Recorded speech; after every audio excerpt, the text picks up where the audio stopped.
We've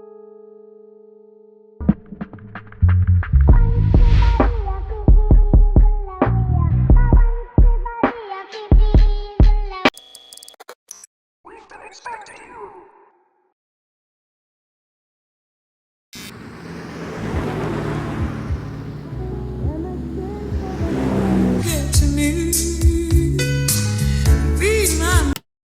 Critics organizations and stuff like that. Oh my god. This is not a film about John Stockton. And if you don't know, I believe John Stockton is a top 5 point guard. Even though he may not have a left hand, he still found a way to succeed in the league and become a true generational talent. He deserves all the praise that he gets.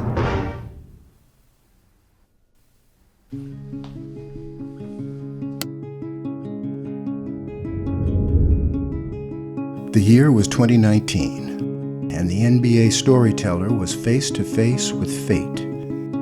It had only been 13 months since he laid out the case against John Stockton's left hand, a quickly accepted and now commonly understood fact.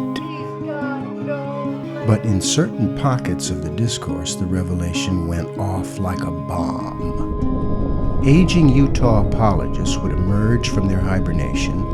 Honed in on the storyteller, they unleashed their pent-up frustration. But to the storyteller, this grief was misguided. John was just a tool, just the tip of the iceberg. And the storyteller would not take the bait.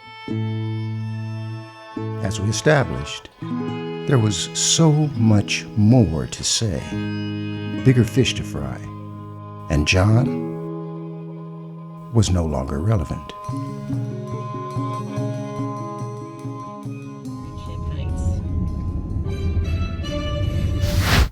Here we go. This is the beginning. The beginning of the extension. Arms out. Balls back. Way back. No, it's a dribble. That's an amazing move. Look at this guy. This guy was good. I mean, he really did this point guard thing differently. But there's something so distinctly 80s about his play style. You know what's special about basketball? Of the major sports, hoops is the one that requires you to develop your offhand the most.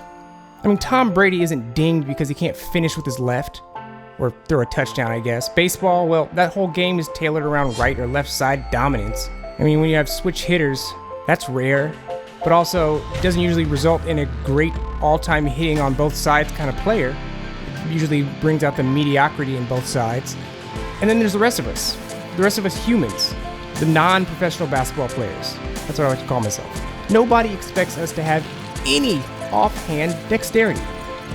I mean, you could be a full-blown adult, completely educated, a professor, and still write like a goddamn 4-year-old with your offhand. And that's peak refinement in society.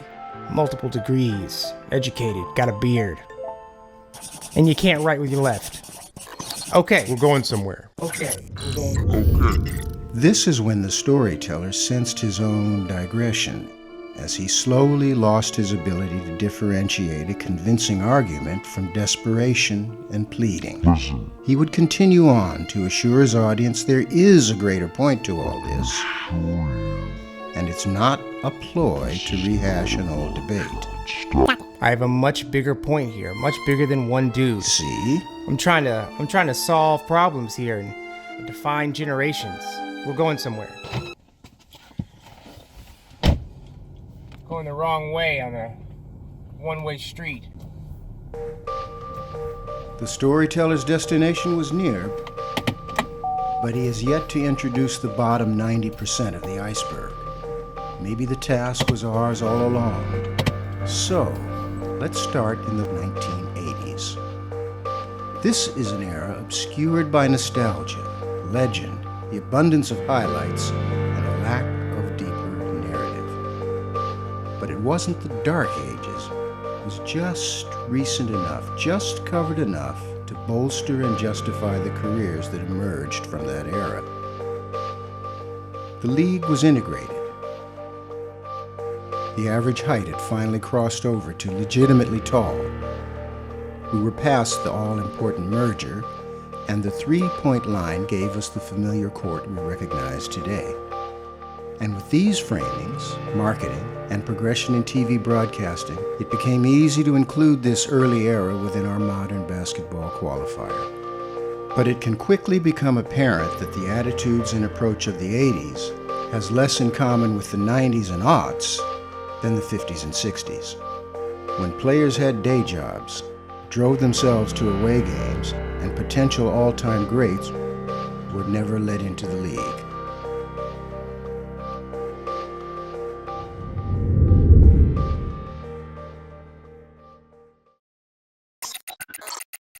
And here we are.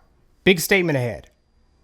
I believe, and the evidence shall show, that the 80s should just be thrown out and disregarded as a cute age of basketball development, much like the 50s. We don't consider those players to be all-time skilled players, but we understand it's important for the progress of the league. The 80s are that also. I mean, don't get me wrong. Was it hard to win professional basketball championships in 1981? Yeah. Did you have to be really, really good at basketball to make it? Yeah. Is there some gray area towards the end of the 80s where there was some skill, some unique modern basketball being played? Well, yeah, but that's my point. That's the whole point. The late 80s is when a few key discoveries were made, and it basically all happened at once. And we are going there. But for now, I just want to highlight how freaking different our game is between then and now. And I'm going to call this section, this chapter, Clearly F***ing Obvious. I don't think I'll keep up this chapter name thing for the whole piece, but let's do one. Chapter 1. And since it is clearly f***ing obvious, I'm going to do it quickly. If you want to hear exactly what I'm saying, either listen up or slow it down. Here we go. The training, dedication, and expectations of a player in the 21st century isn't found in any circumstance in the early or mid-80s. The obvious is the advancement in training and the ability to develop. Almost all in-game obstacles can be recreated in a practice setting. A simple exercise like taking contact, holding in the air, and finishing a layup was essentially non-existent in 1985. And that extends to dribbling, ball control, hand-eye coordination, even the almost universal ability leaping. This was once a mystical ability bestowed upon a blessed child like head size or double-jointed thumbs. Now we've cracked the code on leaping ability. See? Look at this kid. And the solidifier in today's refined and expanded ability is something even more basic: age. The level in which kids train and gain actual useful basketball skills, including the concept of being on the road and being legitimately organized, can all start as early as a parent once. Look at this kid. With his existence, this trajectory does not exist anywhere in the 80s. Fitness, muscle endurance, health, eating, the shaping of human vessels was not anywhere close to today's. Gone are the times of finding a 6'10" African who never touched a basketball till the age of 16, because every man from 1 to 12 on teams now is truly developed. Gone are the big men for big men's sake, the lumbering giants who offer not much more than an obstacle in front of a goal. Players start so young, even the eventual 7-footers learn the same ball handling and point guard skills that eventually point guards do. Gone are the crowd-rousing moments when Yao puts up a 3 in an all-star game, to even the announcer's delight. Gone are the times when Shaq faced up and dribbled in the most basic way to a crowd seemingly reacting to a Game 7 buzzer beater. Gone are the days that the 11th and 12th man were cheered on by the crowd just when they get in the game and vigorously applauded at a chance of an actual score. And this is because a 12th man in true modern era form isn't a lucky chance story. And a simple exploration around the league reveals just that. The talent is so great. The pool of talent is worldwide, and the league is limited, which means every single player must be a skilled player. And none of this should even be up for debate. And for real, as the commentary community expands, we are going to find out more and more how far behind the 80s were in terms of basketball ability. And for all the players that we deem great, all the careers and legacies that hang around the top of our top 10 lists that were developed in the 80s will come crashing down. They will live on as pillars and shoulders to stand on, but in terms of skill in placing one player over another player, these players represented a different time and a different ability. All these legendary legacies that have coasted for decades have been or will be called into question. For us, to this point, history has been handed down to us, handed down to the following era of players and fans. But it's this era of fans that will finally test that history. What I want to do is start simple, in a very obvious way, I want to level our understanding of an era that some feel way too familiar with, the 80s. And the way I want to show this is through one skill. A skill that at one point seemed to be more of an inconvenience than a skill. Dribbling. We are in a dribbling paradise. Look at these moves. Look at these whippy-doos. Look at this woobity-doobits. And that flibbity stare down and shabbity sham gods and scorbity step backs and stibbity side swipes. And of course, this combo badoobity. Look at these moves! These are amazing, but I'm more interested in something simple. Something simple that was so important. I want to know when this turned into this. When did this turn into this? Into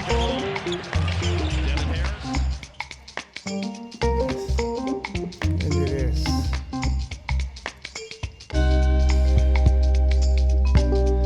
I want to know what turned this. Jordan can throw it off like he did if he wants to. Not only a great score, but a great... It was another late night for the storyteller. During daylight, between government work and tending to the needy dozen, there isn't much time for fun. Okay, but he's on a warpath to clarify why exactly professional athletes dribble like that. Is that it? That's all? Yeah, man, that's it. Read what it says. All right. Just wake him up, okay? Okay.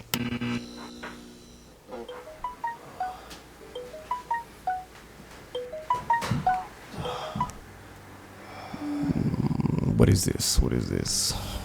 What is this? Hey, Storyteller, I think your videos are great. You present a lot of useful information in a very entertaining way. Your video about John Stockton not having a left was great, but there's a lot more that needs to be said about him if you want to break down the dirty little secrets of his career. No, I don't want it. That's all?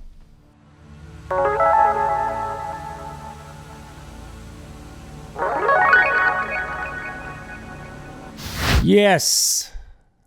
Let's get through this. This slappy doofus, look at me ma kind of dribbling right in front of you. Somehow, this survived, this style, for nearly 40 years in professional basketball.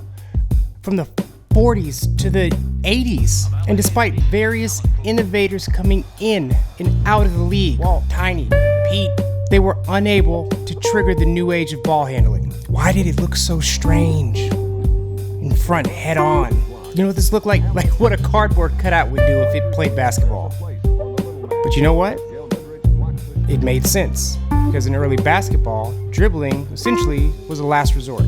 When you watch any of these early ages, the game is dominated by the pass.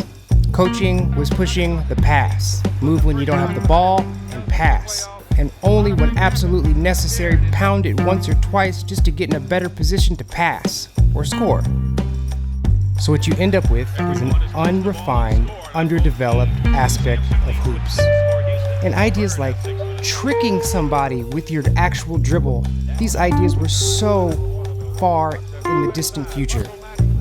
I mean, really, if you look at the entire league and its entire existence, for the majority of its existence, dribbling was more of an inhibitor than anything. It's like wearing a potato sack in a race, or tying your ankle to another person while you balance an egg on a spoon that's in your mouth. Dribbling a ball while you run was pretty hard. It was a hard thing to do. And this is why, when basketball met innovators, we got this. Advancements in passing. They were well on their way, as it was the linchpin of progress. With so much focus on the pass, experimentation was inevitable. No looks, fakes, behind the back. This was our first step toward the jazz that is our sport, the flow. And it makes you wonder, all the other skills that would come later. Is it an issue of ability? The league-wide stagnation on dribbling as we ticked past the 50s into the 60s? Or was it just the lack of demand? I mean, Bob was literally out here dropping people to the floor. Embarrassing folks. Look at this. Damn it. And what is this game? There's no need for a combo, multi-layered crossover. The shit he was dealing might have killed somebody. Look at it. Curry inline shakes the ball out of his boots and hits a ball. And it's amazing to me that this huge aspect of the game that is so dominant now from every position, ball handling, could be such an afterthought for so many years.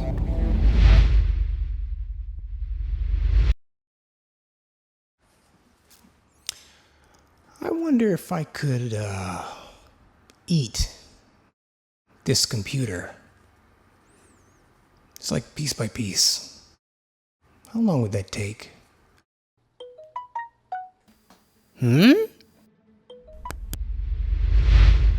Hey bro, first of all, who was it that decided assists were the only criteria for judging the effectiveness of a point guard? The assist is the most fraudulent statistic in basketball. Imagine a panel of men sitting at the scorer's table and deciding whether or not they're going to award you an assist. It's embarrassing, embarrassing, embarrassing. If you hang your legacy as a player on the practice of being credited with assists, you're placing your legacy squarely in the hands of fat old men who aren't even playing the game. Who even decided assists were such a valuable statistic anyway? The first guy to put up ridiculous per season assist numbers? Kevin Jeffrey Porter. No, you don't know who he is. He averaged 13.4 assists per game and scored 15.4 points per game in 1979, and he didn't make the All-NBA team or an All-Star team. Not that year, not any year. And he led the league in assists 4 times. Nobody cared about assists, at least not until Magic Johnson entered the league, and Lakers fans in the West Coast media had to come up with a statistical way to argue for the dominance of a player who couldn't reliably score more than 18 points or reliably grab more than 8 rebounds a game, while his arch nemesis out east was putting up 20 and 10 with regular. Oh, stop it!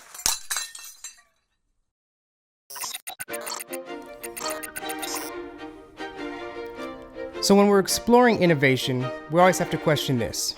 Is it standard human progression? Just like any field of study, math, astronomy, physics, as time moves on, we first stand on the shoulders of the ones before us, and then we innovate. The jump shot, the passing, dunking, alley-oops. What we could do with 5 guys in a ball was constantly expanding, with many hiding pioneers to reveal themselves. But there's got to be a guy somewhere early in the process that discovers the purpose of dribbling from one side to the other, and back to the other. And not just as an accident or forced necessity, but as a preference, as an advantage. But was this advancement an innovation of a singular intelligence or a discovery within a natural human progression? You know what I mean? For example, the pyramids. The fact that across the globe in completely isolated corners of the world, society, civilizations built this very similar structure, for whatever reason, all in this particular space of time. Seriously, there's something about us as humans that when we hit a certain point of existence, in our particular age and surroundings, we all have the same epiphany. Let's build a triangle. So back to dribbling, how did this turn into this? What I'm assuming is it was natural human progression, and that there were kids all over the country experimenting with dribbling, and it was only a matter of time till they entered the league. And maybe these kids were inspired by Pistol, Pete, who clearly had unlocked the potential of actually facing up and dribbling. Maybe the Globetrotters inspired them. Maybe it was that natural progression I mentioned. You know, kind of like how the ostrich and the emu evolved on separate continents. However it was done, it was did. And we did eventually turn into this, where any common old point guard, or point forward, comes up dribbling like this. But the turn happened somewhere, and somebody was right there at the right time when society was ready. So let's find out.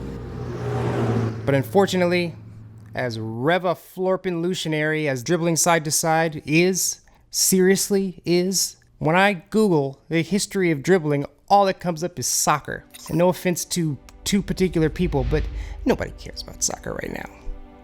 Sorry. So this is our task here. Let's start digging. Alright, here it is. Some guy invented basketball. Toss in another couple of guys who figured out a way to approach it. Then some other jerk decided that this was the way to play the game. Somebody else came along and slapped the word fundamentals onto it. And bam, basketball was cursed for the next 40 years. And here is our historical evidence of that curse. An early-ass video of the fundamentals of basketball. Certain fundamental skills are the foundation upon which winning basketball teams are built. And what's crazy about this is that dude right there does not look that inept. That man has potential for all kind of abilities. But the emphasis is not on creativity yet. And what happens is that these fundamentals get solidified as the backbone of the sport. Even this crossover right here, the original crossover. For the next 3 to 4 decades, this was it. There would only be one, from Oscar to John.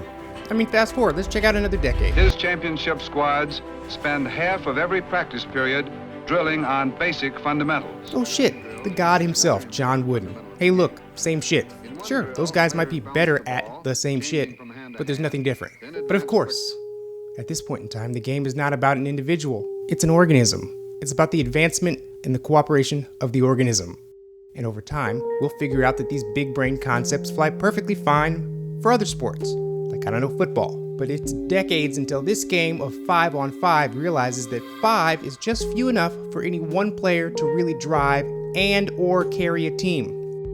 Which means creativity within an individual is more valuable in this sport than any. And at the core of it, there is no one way to play, only the way that works for the individual. Okay, yikes. Okay, fun, here we go. Let's go ahead and breeze through some years. And let's get really super scientific and technical about the playstyle. All right, here we go. This is authentic, uncut, pure, full potency, right to the main vein 40s basketball.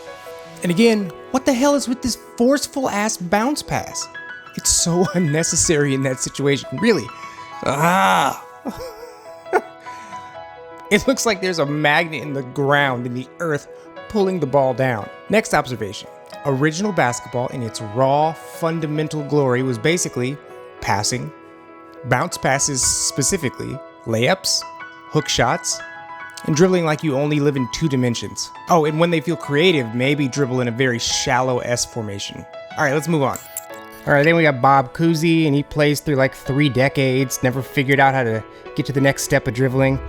The late 60s, Jerry, Bob, whole bunch of legends. Same awkwardness. 1974, look at this guy.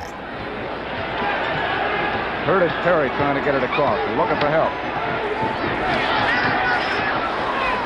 Ha! Okay, here's a perspective. Each generation plays with an aspect of the game, and at the end of it, we have fully passed through to a new realm of the sport. Early, it was the jump shot, right? Actually shooting the ball. Then it was the pass, which lasted like 40 years. Then they started tinkering with dribbling a little more. Then they elevated the game in the air. Maybe that was simultaneous with the dribble. Then they explored the steps, you know, those little extra steps they give you, like the Euro step. And even explored things like the foul, how to draw fouls, that type of stuff. A little more focused. Then it was pushing range, making a 35-foot jump shot a reasonable thought. And now we see folks hyper-focused, exploiting not only the steps, but the concept of the gather step. Who knows what they're going to exploit next? But by far, the longest stagnation was this block here, this 40 years, where dribbling made very few advancements, which was what, 1 of 3 components to basketball? And then you end up with eras where people aren't really developing their games. I mean, I just don't understand how people back then didn't look at other players and try to take their moves, and maybe there wasn't moves. The storyteller had lost all control, once again biting off much more than he could chew. The access to endless clips and an emboldened opinion, it's going to be nearly impossible to pull himself out of a spiraling rant. They never implemented other things. It's like they were set in stone. Building steam on his momentum and complete lack of a reasoned, informed voice. The unfortunate part is that there is a point to be made, but who can help him find it? Who can help him break this?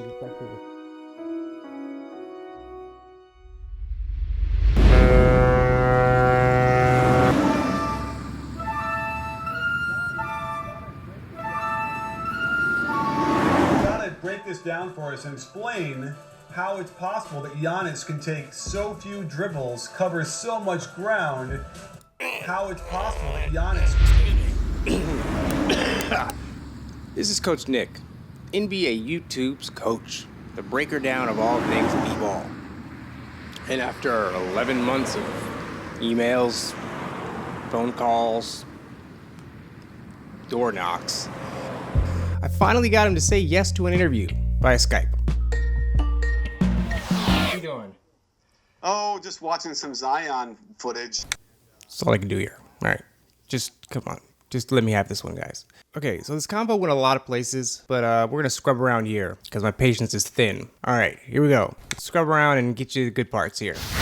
All the things that we learned on how to dribble are wrong. The sign of a really good, well-coached player, a guard, is that he never has to turn his back. As when I was growing up, it was like spin move, keep your body, whatever, protect the ball, have your hand out. Now it's you need to be able to, and that's like I have a whole sibling. And Oscar probably didn't have a great left hand, right? He didn't. It was a lot, and he loved that back down move again. If you I know. Well, that's the other thing is because it's like, you know, the best ball handlers keep their nose behind their toes, is what I say. Then when did it start becoming something that was on your side?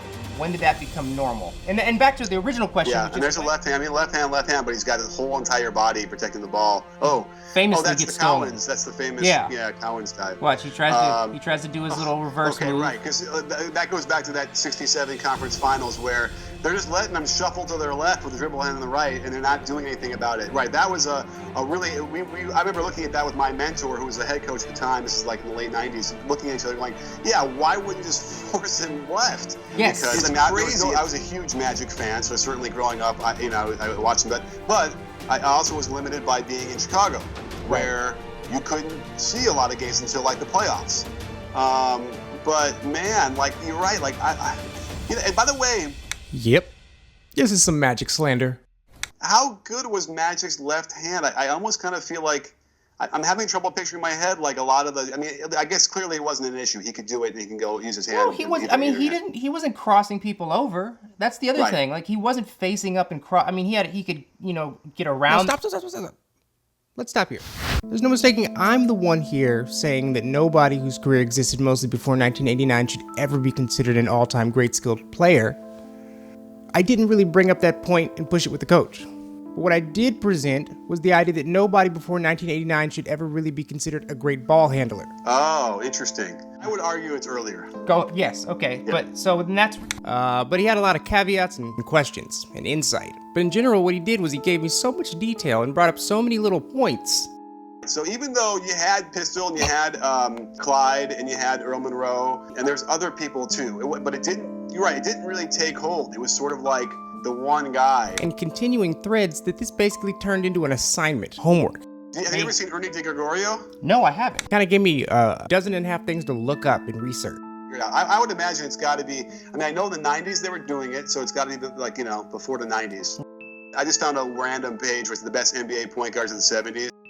Even like, I remember I saw a really good documentary about Ernie Grunfeld and Bernard King. Ernie and Bernie. Did you ever see that one? No. It also talks to about like, are players improving across their career? Are they adding things? Are they trying to get better at certain things that might be perceived weaknesses? So, in that vein, here's my assignment, questions included. What was the state of ball handling across the 80s? And not who was at the top, but what was the bulk of the league bringing each night? And there was only one way I could actually see answering this, and that would be to watch a shit ton of 80s basketball. And not the fun games, not the best ones, not the ones we know, but the other ones. So that's what I did. I set out to watch at least one entire game from every year in the 80s. And I would do my best to find a game that, if not from the regular season, was from an early round of the playoffs. And games that included at least one non-headlighting team. Not the Celtics, not the Lakers. And yes, it is just one game a year, but ask yourself this. Who the hell wants to watch more than that? No, but really, this way, over the course of each game, and over the span of 10 years, I would get a true sense of the ball handling norms, and the ball handling progression. Did I mention I did this all in a row? This was going to be boring, but I'm a professional. So here is a recap of my 24 hours of 80s basketball. Please do not attempt at home. Nobody should ever do this again. Roll it. start with 1980. Lakers versus 76ers. We got a couple of big hitters here. We got Dr. J, we got Magic Johnson. So basically, beyond bringing up the ball, at tops they dribbled 2 times. The defense is atrocious. Magic Johnson, behind the back turnover. Even the announcers at a certain point were surprised Magic went left. They really lost their shit when Magic went left.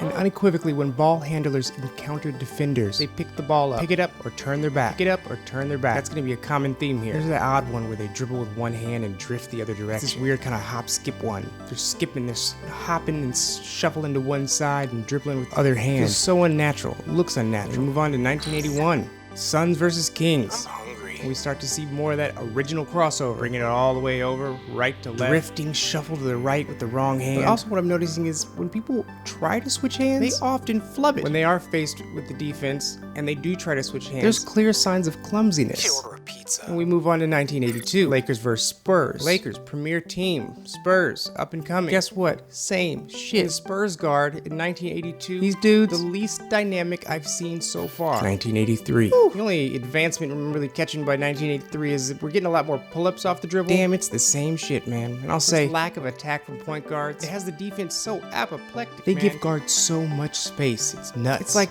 there's this understanding. As long as I don't press you, you don't attack me. 1984. Suns versus the Jazz. One large pepperoni. You know, Adrian Dantley was and is the foul guy. He drew more fouls than James Harden ever would. I really think this was a pivotal year because folks did get more aggressive. Jab steps, feint attempt at driving, but it just made their offhand more obvious. It almost looked worse as they tried more. 1985. Let's go. Blazers and the Mavericks. Guards are definitely quicker, more aggressive, but still stuck to their dominant hand. 2 dribble drives now and then. Crossovers are still, for the most part, non-existent. Still turning their back to the defender. We are getting some more pump fakes. What the hell is my pizza? Fast breaks are still a straight line. Just a race, leaning up against each other. 1986. The Hawks and the Pistons. Isaiah was quicker than anyone else at this point. Isaiah pushes all the categories. Still not much face up to defend, and the basic right to left cross is in effect. We've got a tad more stylized dribbling. This is the big advancement, meaning not just a hand on top of the ball. We've got that hand grabbing from the side. Is that a bug on the ceiling? That may turn into a full-blown crossover in years to come. I mean, if we have Spud in the game, and at this point in his career, he's looking just as stale as the rest of the league. Which goes against common wisdom that the small guys would have to be expert ball handlers, would have to be ahead of the curve. But you know what? Nobody's playing defense on the point guard. You didn't have to play defense. There was no reason to hide the little guy. 1987. Houston versus Seattle. Point guards are still just picking up their dribble way at the fucking top of the key. The second they feel pressure. And there's a difference here because defenders are coming up a bit more. Heavy strong hand reliance still across the board. At this point, I'm positive nobody has a left hand. God, this is taking long. We are getting some hand switching, but it's in the open court. When the defender approaches, there is an immediate bailing on the technique. So much dribble termination. The guard opportunity is there. Jab. I'm still hungry. If you can get your first step past somebody, you could drive. But that's it. The ball came along with you. The ball was an afterthought. 1988. Atlanta versus Boston. Doc Rivers just barely pushes the limit on facing up and dribbling. Danny Ainge is exactly what you think he is. Not a dynamic dribbler. Got Dennis Johnson, a quick guard, but quick was basically what a guard needed to be effective. Shooting is there. The threes are there. Passing. But this idea of facing up is legitimately a new idea. It's pretty amazing how close we are to the 90s and how different this game is. Ball handling is not a factor. 1989. We have arrived. Celtics versus the Kings. And right out of the gate, our announcers say 2 dramatic statements. 1, that the Kings are a 3-point shooting team. But then he goes on to say that guards cannot carry the scoring in this league today. Dribbling like that, they sure can't. Facts. And it may be close to 1990, but this game is the same. Mainly because it's the same group of people. Same group of people who played for the most part of the decade. These guys have maxed out. They're not bringing any new tricks. The league has not seen a great turnover. We do have Kenny Smith here with a bit more bounce and quickness in his dribble, but as you guessed, nothing new in the way of what was to come. So what did I learn after 16 hours of watching 80s basketball? Well, to be completely honest, I'm relieved. I'm relieved that after doing some actual research, I didn't derail my theory. Okay, back to confident me. I learned that point guards rarely face up in the half court. And actually, they rarely use dribbling as a weapon. Their game consists of dribbling up court, stopping and picking up the dribble, turning your back, drifting off to the side. Those are the basic guiding principles of being a point guard between the years of the beginning of basketball in 1988. That's it. I'm an expert now. Fight me. And what are we comparing all of this to? Why did I just endure hours of retro, unskilled hoops? Well, just to get here, my personal favorite, Fred Van Vliet. Van Fleet. Fleet Van Mac. Mac Fred Van Fleet. Fleet. If you don't know, I love this guy. Number 1 reason, I've never heard of him until like 3 weeks ago. And number 2, Folks in Toronto really seem to believe that this guy is a good point guard. But the rest of the league and fans outside Toronto could really give two shits about him. Let's watch our boy Freddie. And now with context, range, and limitations of the 80s quite clear, it's not even close. Freddie's a different animal. Faces up 100% of the time. He's not backing people down at the three-point line. He's not turning around. He's not picking up his dribble at the sight of defense. He has ultimate confidence in both hands. For real, it's insane how much of a different game this is.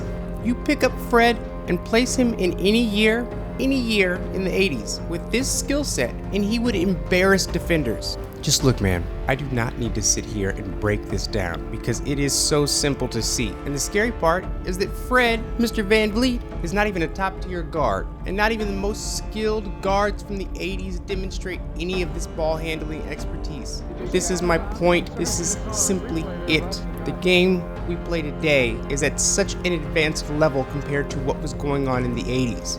And we've demonstrated that's the entire 80s. The difference between our game now and what it was in the 80s says a lot about the qualifications we put on the players from the 80s in order to call them all-time greats. They may have great resumes, they may be great in their own context. Between 80 and 89, the game developed a ton. The shooting, the crispness of the passing, the play in the air, the creativity and finishes, though not by much. But then there's dribbling. And we saw the quote-unquote best. We saw Magic, we saw Bird, we saw Drexler, we saw Isaiah, we saw Dr. J, we saw solid guards like Doc Rivers, and Dennis Johnson, and Danny Ainge, and they were not revolutionizing the game in the way of the dribble. But then the next question, the next assignment, why? And this is when Coach Nick really laid into it. He feels a real type of way about coaches. As a result, I guess I want to pin on the coaching. I really feel like the coaches have more to deal with this than anything else. Because in the 80s, it was how they taught it in the 60s and the 50s. You know, it was very stagnant for a long time. And that's also the biggest problem. So the argument ends up being, for me, is that it's all coaches. These unimaginative control freaks who would not let, anybody do it. Go back and read about Hank Lucetti, who kind of invented the jump shot. You read what all the coaches were saying about that. They're like, in 1937, 38, they're like, I will never let a player like my team shoot a ball in the air like that. So, and you read about that, and you're like, what are you talking about? This guy was lighting it up in record numbers, because he was elevating over everybody. That's ground zero for when every bullshit stuff from the 100 years before that solidified into a immovable, dogmatic approach to the game. And it's like, and I learned it then. That's why I'm like, thank God it was like I was a cult member and I somehow got out. Because I was in college as a basketball manager in 1993, 94, and I was learning from, top minds of the game, who are still top minds now. And, I'm looking at this going, what the hell were we doing, man? So clearly this is true, but I still wanted examples. I need to figure out a way to show how coaches and old mindsets actively killed any movement towards these outliers. I need to show my work. So after another few hours of research, bam, I found a couple perfect anecdotes, perfect anecdotal evidence. That's what you want, right? When you're proving your case. But listen, watch this guy, the guy who arguably originated the concept of modern dribbling, at least in the pros, and see how he was simultaneously being allowed to exist and appreciated and celebrated, but shunned and derided by the powers that be. Let me see another one. Well, I'd like to call this what I call my wrist pass, and this is a very... Watch this one. I saw that. Well, you won't believe it. Watch this one. Very deceptive pass. Usually on a 3-on-1 situation, you start out throwing the ball in this direction like you're going to throw it out to this man coming in, and actually what happens is it goes the other way. So it's a very good deceptive pass. Don't try it. Don't try it. It's very tough on your elbows. It's ridiculous. It's ridiculous. He can do it, and the players playing with him better know that it's coming. Did you see that pass? I've never seen a pass like that before. You kidding me? And this guy's initial instinct was, don't try it. Yes, he may enjoy showing off, but there was no coach that was going to let their point guard do the same. He was an example and an example. But yes, that's the 60s and early 70s, and my theory goes all the way to 1989-ish. So how am I going to show that coaches were still actively fighting against dribbling progression and general creativity? And here's Magic Johnson doing a classic hit job on children's potential. Side note, 39 points to whoever remembers this intro music. Wait, well, let's set this up real quick. Here's a good one. Here's a good setup. All right, Coach Nick with some perspective. Go. I continually was coached to get low and go. So I was continually dribbling as low and bent over at the waist and way off balance. So it was really frustrating because what was holding, I think, a lot of players back was the teaching. You probably still find charts and videos from the 80s or whatever. Yes. Pull it. Your body must be down, low, where you can control the ball and also make quick moves. Weirdest part of all was that he didn't even follow his own advice. Coming down the court at full speed, he is always upright. You don't see that bend over at the waist thing. But regardless, Magic was not a bleeding edge dribbler. He pushed the boundaries here. This is where Magic was special, in these 2 steps. In the moment right after dribbling, he was the magician, I guess. The fakes, the shots, the spins. But before then, this was his zone, basically inventing the Euro step before the Euro step. Funny enough, then it was mastered by, that's right, Karl Malone.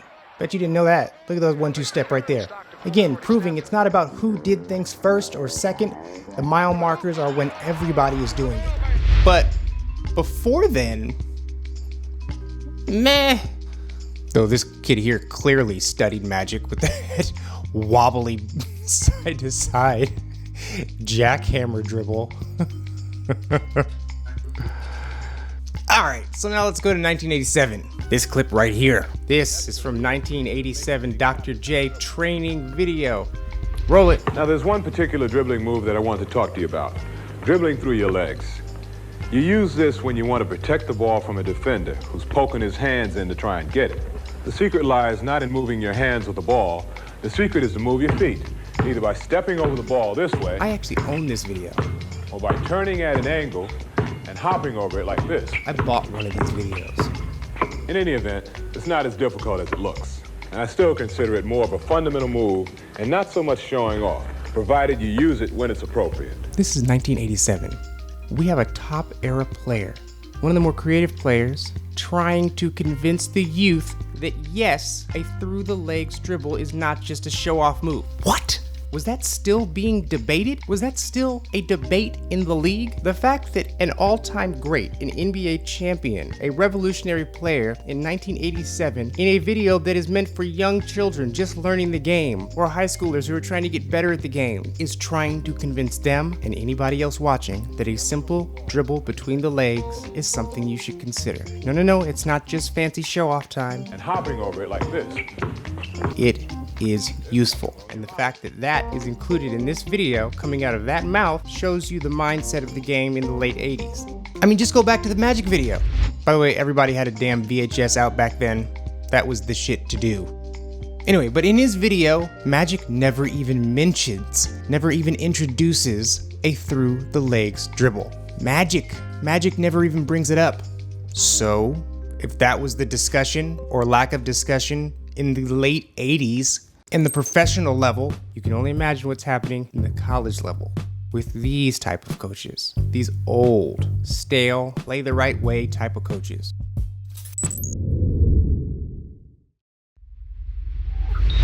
If this is your era, the era that you defend with every ounce of your being, then you should take some advice from the great Justin Hunt and go punch yourself in the face.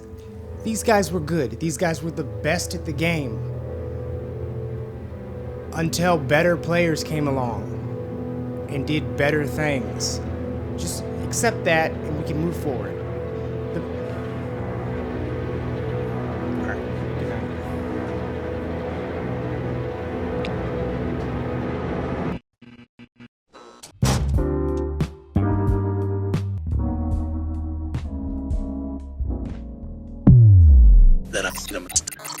Five. Oh, man. You know, it's not too much you can do from down here. But come to think of it.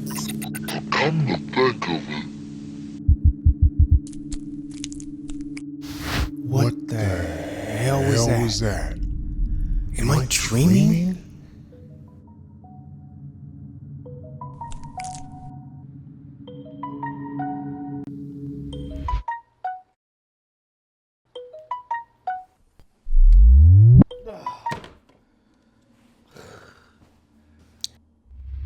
are informing you that your subscription to buttblasters.chat will be automatically renewed for the next... Nope.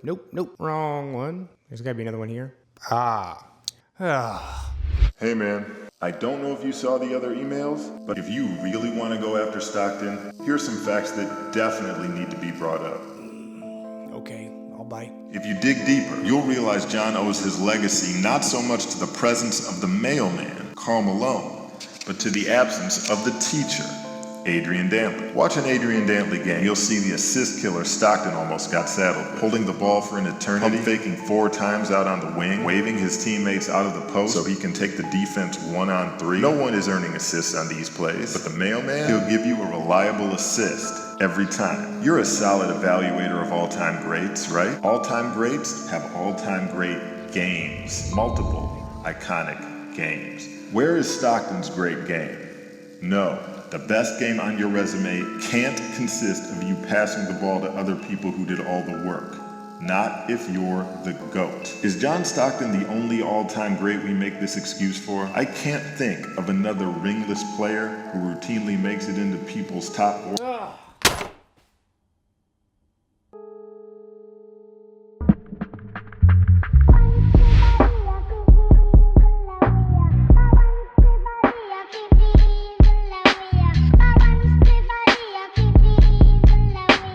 I'd finally had enough.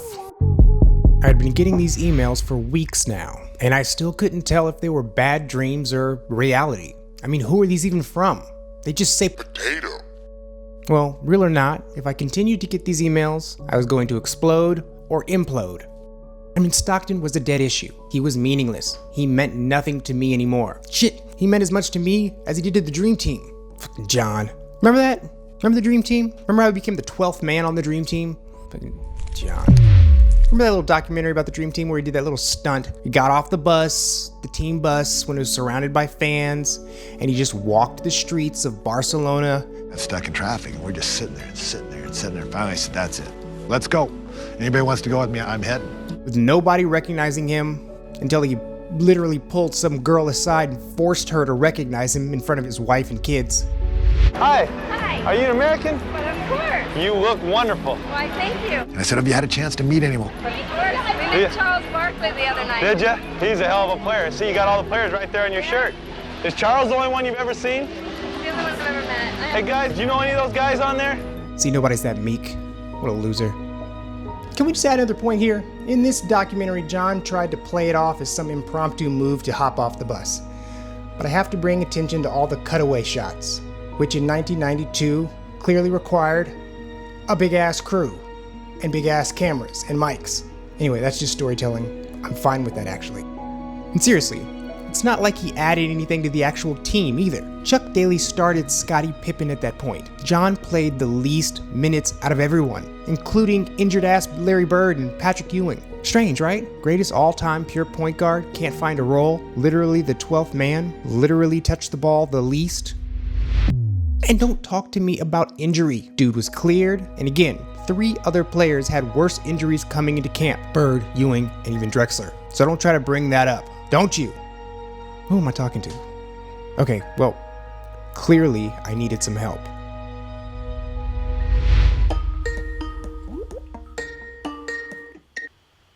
Doc! Hey, Doc! Oh, hello! Doc, I had this dream. There's this message in the dream that's just pushing me to do something. It's like pushing me to do something I don't even want to do. In what form do these messages come to you? Dude, I said a dream. In a dream. Yes, but within the dream. Oh, email. It's like I keep getting these messages in the middle of the night. It's like I even hear the notification. Well, have you been taking the pills I prescribed? Every hour on the hour, of course. That might be a bit much, but what do I know? What about my dream? Well, perhaps a barely repressed longing for amputation. But this is all not unrelated to the primary phantasm. Birds, mechanical death, hand? In any case, have you checked your real email? as opposed to the symbolic?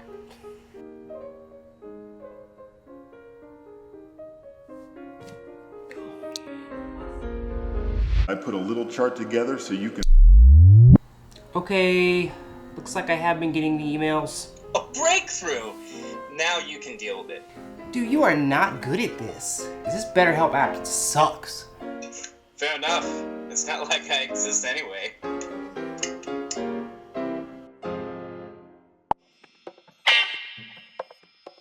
You don't want to deal with this. People clearly need to be led to the truth. You just can't outright say their favorite player is secretly trash, so start by revealing that maybe he just wasn't so good what's left. We slow walk them to the truth. But what's the point? Well, the point is that you are frustrated. You are fed up with conceding to these people that he is an all-time great. Hey! You are full of rage and resentment. But you can't let anyone know what you really think. Because who the heck wants all those people bombarding you with their particularly salty takes? Consider letting steam off. Maybe. Go somewhere nobody can hear you. And just let it out. You can go there once a month, once a week, maybe even once a day. Come to the woods. The new and improved woods.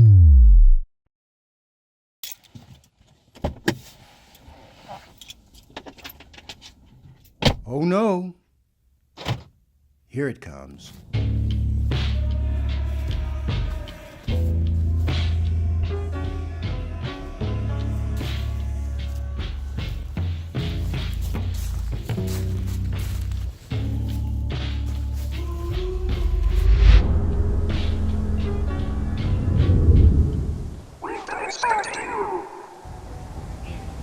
What is this?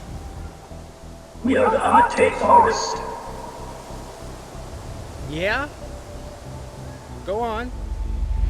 When the sports take is too spicy for the real world, and you don't want to deal with emotional fans yelling at you, you could come here and speak your truth. See, just listen.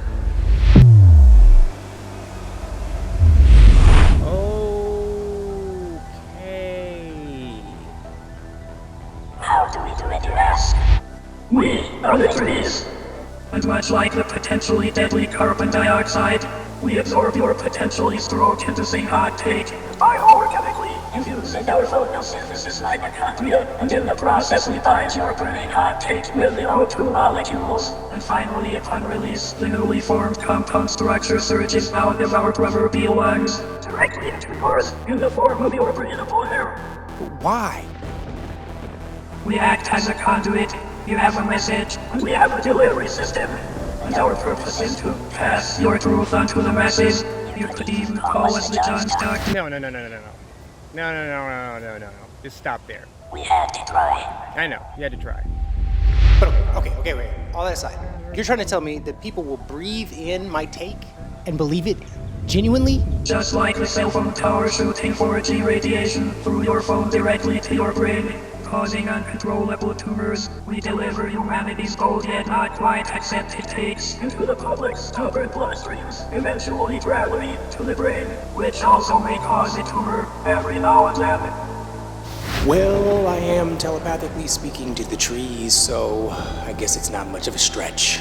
Alright, let me do this way.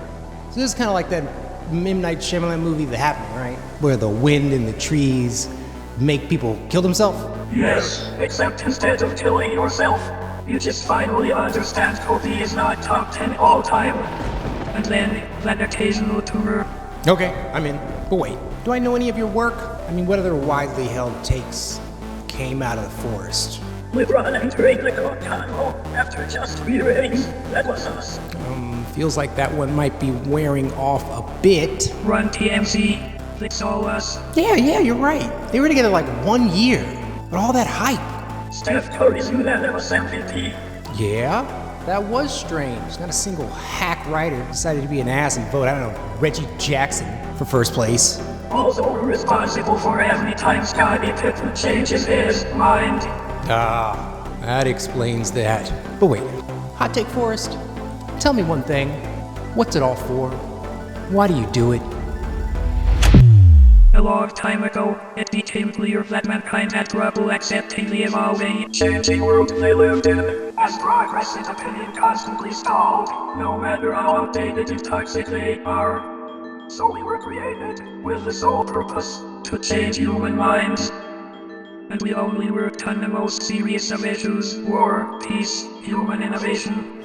All things Kardashian. But then, after a few hundred years of that, some of us just got into sports, basketball specifically. It's clearly the best of the major sports. And we just bailed on all that other stuff. Well, you dropping the ball on all that junk really shows, but I'm not here to criticize. You tell me, what now? We believe you have a very important take to share with the world, so go ahead.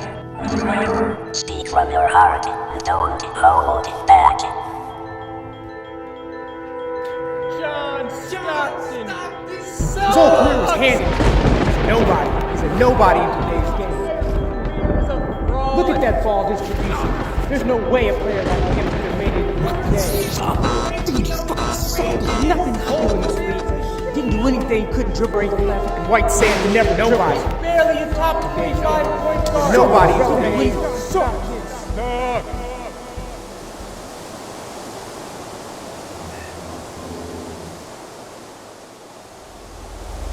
Is that all? I mean, well, no. There's this. John Stockton's legacy is shackled to Karl Malone.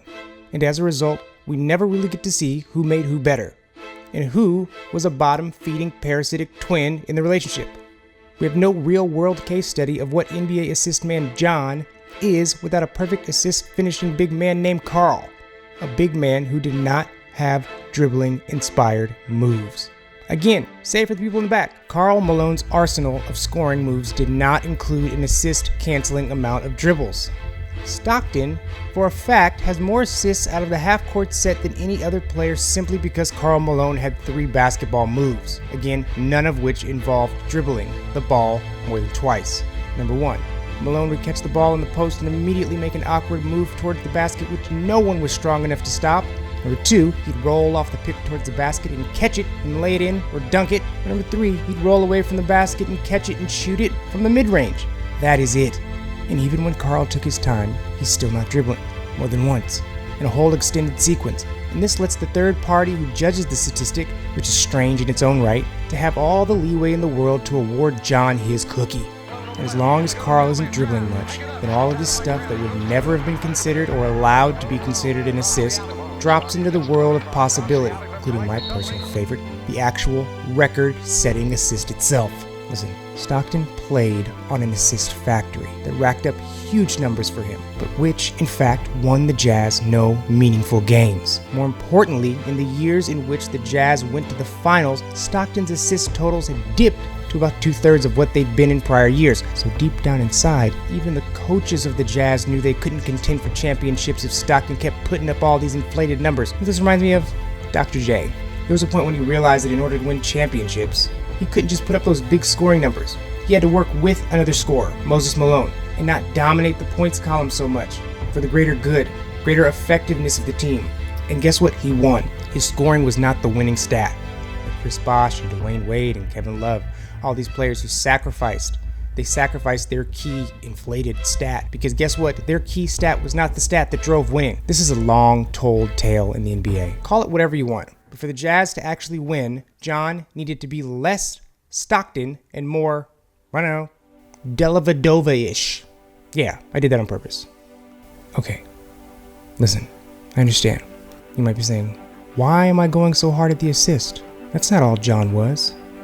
Well, kind of, because if it's not clear, if John Stockton doesn't have the assist record, say maybe he's 3rd or 4th on the list with 0 rings and no individual awards, how many top 10 point guard lists is he really gonna make? What, he's just a hard-nosed defensive tough guy with a long career, quality assist numbers, and a bunch of steals. It's not a bad career. Steals, which again is typically a product of a long-ass career. Again, refer to the all-time steals list. Really, look at it. It's not a rogues gallery of all-time greats. Where does this player land? Is this player even a Hall of Famer? And if you still think that's a Hall of Famer, how about this? If we can't take away his pedestal by saying all his assists are due to a quirk of a player he played with and a couple of broken rules, let's go the other route and officially bury the individual assist average as a relevant stat. Side note, did you know that the assist, as we know it, is not mentioned a single time in the NBA rulebook? Not even under the scorekeeper's responsibilities. Seriously, nothing. Never described what it is, how somebody gets one, how it's supposed to be recorded. So what does that mean? I don't fucking know, but it's just weird. It's a weird freaking omission, but I guess it does go along with this whole make-em-ups nature of the assist. Alright, we're all familiar with assist leaders, right? The guy who averages the most assists in a season. We're also familiar with the team assist total. You know, how many assists the team average per game. Well, here's a fun little stat I stumbled upon. It started to kind of look gross to me. When we scroll through John's years, we see that Mr. Stockton owned the assisting for the Jazz. I mean, really, it was him. And then nobody. A complete and absolute drop-off. Like jump off a cliff kind of drop-off. Down to ones and 0.4s, 0.5s. This is a very specific type of picture. And it is there year after year after year after year. We already established that when John's assists went down, that's when they had their most success. The other effect of his assists going down was not less assists overall for the team, it just meant better distribution. Again, let's look at some of his prime years. Look at this. That's a lot. Ooh. Oh God, where is anybody else? Who's the backup point guard on this team? Oh God, look at this one. And again, and this is a year that people say he was great. And that, again, and again, and again. Wait a second. Roll back 2 of those, chicken. That's OKC. Somebody mixed an OKC team stat line in there. That's strange, right? But how weird is it that a prime Jazz team with the one true point guard matches so well with the Oklahoma City Thunder and the all-time great stat patter in his stat padding greatest season, Russel Westbrook? It matches so well. I mean, look at this distribution.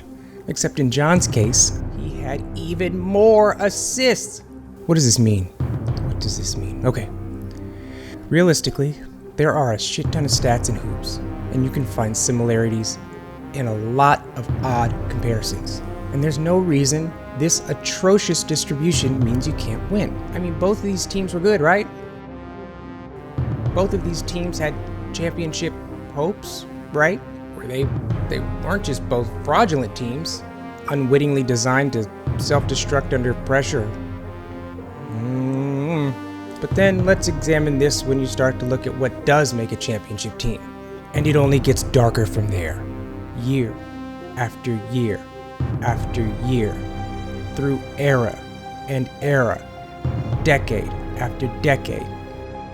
Not only does every single championship team have a reasonable distribution, but in nearly 30 years, not a single one has a player with even 9 assists a game. And this is constant. It just keeps going. Until we get to this, Isaiah and his Pistons. But even their distribution was reasonable. Yes, Isaiah was up there, but the drop-off was not drastic as these teams, as this and this. And then before that, we have to go to Magic, the freakiest freak show in all of basketball. He is an outlier. He is not the standard. He is one of a kind. And Magic is the only person to average 10 assists a game or more and still win a championship. And even within that, we still have a decent distribution. It's not this. And that's it. Turns out, Magic is basically it. Not basically, he's literally it. Literally no NBA championship team has ever had such a poor assist distribution as these types of teams. These two teams. I mean, yuck. These are toxic numbers. These are giant red flags. I mean, damn. Come to think of it, what is a true point guard? Like in the history of basketball, when has a quote-unquote true point guard ever dominated so much in this category? And won? What standards are these? We have 1, 2 examples in the history of basketball with such high assist averages and 0, nilch, 9, zippo examples of this gross stat padding, selfish me, I need to be the assist distribution. We need to flat out reevaluate what a point guard is, what a true point guard is. Even in that age, an age that we've already demonstrated doesn't even count. What was a true winning point guard for them? I mean, John Stockton had no left. He never advanced or expanded his game. He held on to his few strengths and hid from his weaknesses. He learned a clear-cut 80s game with a crisp, fresh crossover straight from the 70s, and rode this burnt-out horse clear through the 90s. He hitched his legacy to a bad stat with a foreordained strategy, all the way to near relevancy, but ultimate exposure and shame. John Stockton was a trickster, a stat pattern, Russel Westbrook without the style. And style. I mean, can you even name 3 iconic Stockton moves, moments, or sequences? Alright, enough of that. Of course you can't. But let's bring this back around again. Magic. We're not letting Magic off the hook here. Magic was a freak. And a freak. And he had his entire dominance sprawled out over the 80s. A questionable basketball era. And we've also laid out the case that Magic never really grew as a player. He got better at what he did, but he didn't expand his game. And he kept his distinctly 80s style clear till the end. See, Magic is like retro futurism. You know what I mean? Like how people thought the year 2000 would look back in the 50s. That's Magic. Magic was a futurist for the 80s. Shiny silver flying cars, that kind of stuff. That was Magic. And for the 80s, he was what they thought the league might become. Big guys pushing the ball up with all types of flip-de-doodle passes. And they weren't completely wrong, because dribbling up court is something that a plurality of big guys can do today. But what they're doing is far beyond what we saw here. It's so much more. The constant switching. There's no dominant hand. That is because those futurists could never see past their noses. And for 40 years, they watch innovators run down the court, slapping the ball ahead of themselves, and finally getting a bit creative with the pass, behind the back and no looks, whizzily woozits. This was the only future they could see. All the attention was on these goddamn passes. For an unfortunate amount of time, the only people who got the innovator title or dazzled the crowds were passers. And for the final time, it's not like they couldn't learn today's technique. It's just that nobody saw it as truly useful. And that is so stupid. And now, really, at this point, who the fuck cares about a goddamn flippity-gibbet no-look-around pass? Who cares? Who cares?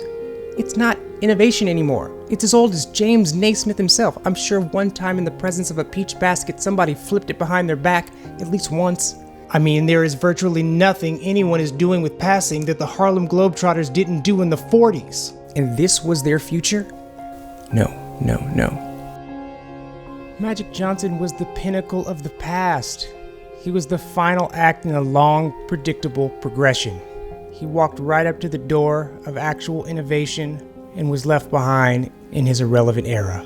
Because as they dazzled the packed house and squares and gardens before they were Petcos and TD Banks and E-Trade huts, they never thought twice about the core of the most important skill, which was moving quickly out of their range. Because all the while, they continued to hang on to this archaic, outworn, stale, dusty, decrepit, look at me ma, I'm a big boy now, where's the beef, basic ass, exhausted and doomed style of dribbling. This was still this. This was this. They didn't face up when they came down court. There was no side-to-side dribbling. Everything was in front. It was this. And just having one of these was still innovative and just fine. See, Magic got close. His little pullback dribble, getting both feet in the air. This was close, but he never quite made it. Because remember, the game was played in here, in the paint. And the coaching was solidified, set in stone. There was a right way. Techniques were rock solid. And all the old coaches from the 50s and 40s and 60s, they were still around. It's kind of like racism. Until an entire generation dies, it'll always be present. Because the people who were coaching in the 60s, teaching this style of basketball, were still infesting the league in the 80s. And the great turnover had not happened. The great death had not taken place. There wasn't yet a new generation of thinking in the game. So the way they played the game was the gospel. But it needed to unravel. And it was only a matter of time until somebody realized that this is all part of the court. And that defenses didn't just have to give people whatever they wanted. They could determine an offense. And that a human weakness is a player's weakness. And playing the game in the margins is a strategy. And every advantage is worth it. No one was aware of the game that would come. Until it was here. When a team led by a street-inspired dribbler presented skills and showed us what dribbling for the f*** of it looked like on an NBA court. He wasn't the first, but he was the first at the right time, when the league was ready to take its next step into civilization, into the modern world, in basketball evolution. An age where a point guard had top highlights that looked like this, and these. And most importantly, this team, led by this new guard, they won. They took their place at the top, and in the process, not just saying goodnight to its former stars, but a former era. This moment between a guard who never crossed the damn street, and this one that would leave dudes in the dust, this was the moment of change, leading to an era where point guards were known for their crossovers, for their individual tricks, taking us up to this, onto this, where guards would now face up like this instead of this. Dribbling became a strength and not a fear. And while this team time jumped on one end, they also schooled relics and old thinkers on the other end. Because when they came up against this team here, buried in their specific rules to stop an emerging great, they planned the game around a simple idea. In their Jordan rules, a set of rules tailored specifically to stop Michael Jordan, they presented the simple idea of pushing a man to his offhand. So in between the hard fouls and denials and double teams, they made it a core principle to exploit the basic human error, an inferior hand. Because we knew how to slow Michael down. I knew he didn't like using his laugh. And it was from that point on that players either had to evolve or die. No guard, period, could serve in the league without a sufficient offhand. No guard could start a long, prosperous career without a willingness to improve and learn and invent. And though some players and teams still hung on, we'd never see one of them at the top again. And the league and basketball exploded.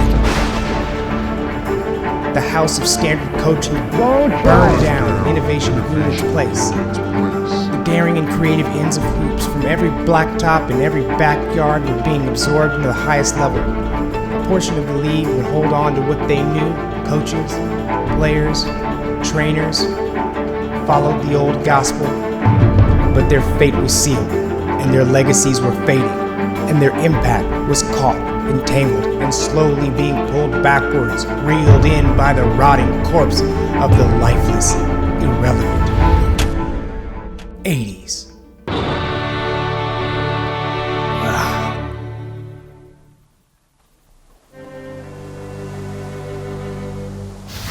Well, that was a lot.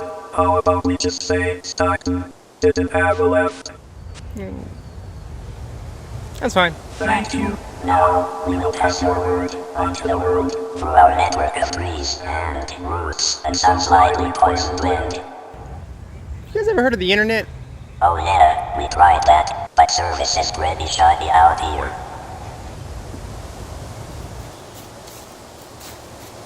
Wait, so you haven't been emailing me this whole time? No, that part was real. Alright.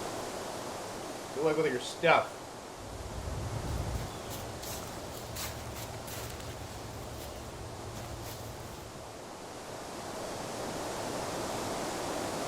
The storyteller had lost all control, once again biting off much more than he could chew. But this would be his last time in the woods. It's time to get to work.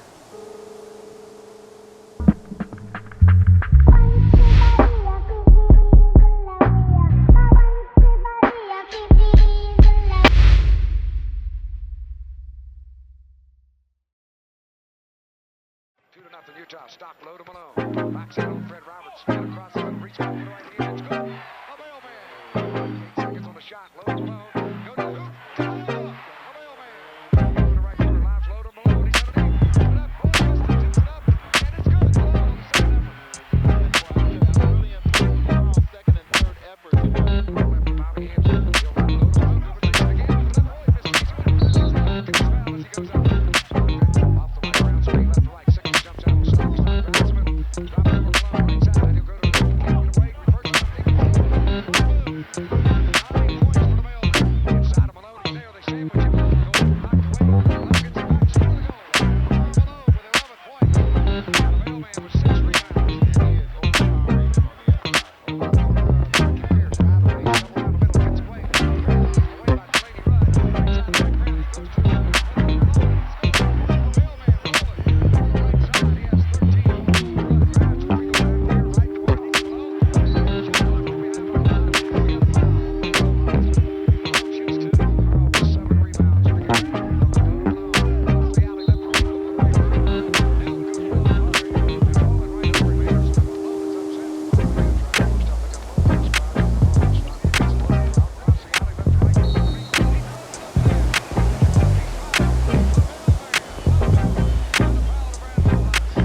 Long live Malone.